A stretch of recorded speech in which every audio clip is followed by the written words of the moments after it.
Pembinaan infrastruktur digital negara di bawah Pelan Jalinan Digital Negara atau Jendela Fasa 1 kini hampir siap sepenuhnya dengan pencapaian 99.1%. Suruhanjaya Komunikasi dan Multimedia Malaysia atau MCMC memaklumkan sebanyak 1,646 menara komunikasi baharu telah siap dibina setakat 31 Disember lalu. Pelaksanaan had umur 16 tahun bagi penggunaan media sosial dalam usaha melindungi golongan kanak-kanak dan remaja daripada risiko dieksploitasi dan didedahkan kepada perkara tidak patut dalam talian dijangka dikuatkuasakan seawal Julai depan. Timbalan Menteri Komunikasi Teo Nii Ching berkata, perkara itu kini berada dalam fasa regulatory sandbox bagi membolehkan kerajaan menguji kaedah terbaik sebelum pelaksanaan penuh.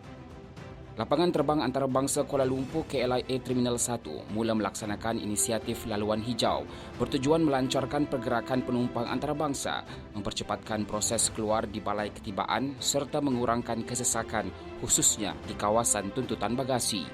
Menteri Pengangkutan Anthony Locke berkata, inisiatif itu merupakan kerjasama antara Malaysia Airports Holding Berhad atau MHB, Agensi Kawalan dan Perlindungan Sempadan Malaysia atau AKPS dan Jabatan Kastam Diraja Malaysia.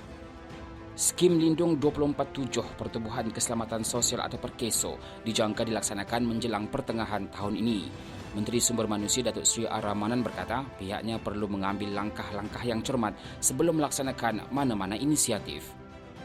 Peralihan My Border Pass dan My Digital ID kepada sistem MyNIS akan diperluaskan secara berperingkat di pintu masuk negara bermula awal suku kedua tahun ini. Menteri Dalam Negeri Datuk Seri Saifuddin Nasution Ismail berkata, buat masa ini keutamaan diberikan bagi memastikan pelaksanaannya berjalan lancar tanpa menjejaskan keselesaan pelancong dan kelancaran operasi di pintu masuk negara. Kementerian Kesihatan atau KKM memperkukuh kesiapsiagaan melalui saringan kesihatan semua pintu masuk antarabangsa, khususnya terhadap pengembara dari negara berisiko susulan wabak penyakit Nipah di West Bengal, India.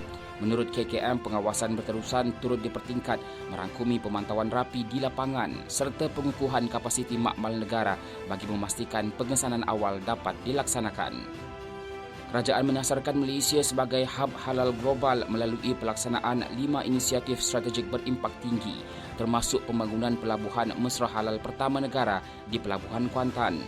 Timbalan Perdana Menteri Datuk Seri Dr. Ahmad Zahid Hamidi berkata, projek itu dijangka mencadangan nilai ekonomi sebanyak 15 bilion ringgit serta mewujudkan lebih 13,000 peluang pekerjaan dalam tempoh 15 tahun.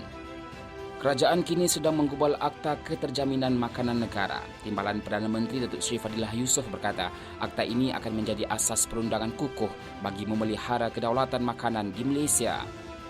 Semua tindakan penguatkuasaan perlu dilaksanakan secara berkesan di semua peringkat, bermula daripada persekutuan, negeri hingga ke tahap pihak berkuasa tempatan. Perdana Menteri Datuk Seri Anwar Ibrahim berkata walaupun beberapa langkah penguatkuasaan telah dilaksanakan, kerajaan tidak boleh sekadar berpuas hati dengan tindakan berkenaan. Kerajaan tidak akan berkompromi terhadap mana-mana penjawat awam yang menyalahgunakan kuasa atau terlibat dalam rasuah, termasuk di peringkat pengurusan tertinggi. Ketua Setiausaha Negara atau KSN Tan Sri Syamsul Azri Abu Bakar berkata, susulan perkembangan terbaharu melibatkan tangkapan dan siasatan berkaitan salah guna kuasa. Perkhidmatan awam akan memberikan kerjasama penuh kepada pihak berkuasa untuk memastikan siasatan dijalankan secara menyeluruh dan telus. Kerajaan bersetuju dengan cadangan dasar pengehadan tempoh jawatan Perdana Menteri selama 10 tahun sebagai langkah penting bagi memperkukuh prinsip accountability, semak dan imbang serta tadbir urus di bawah agenda reformasi institusi kerajaan madani.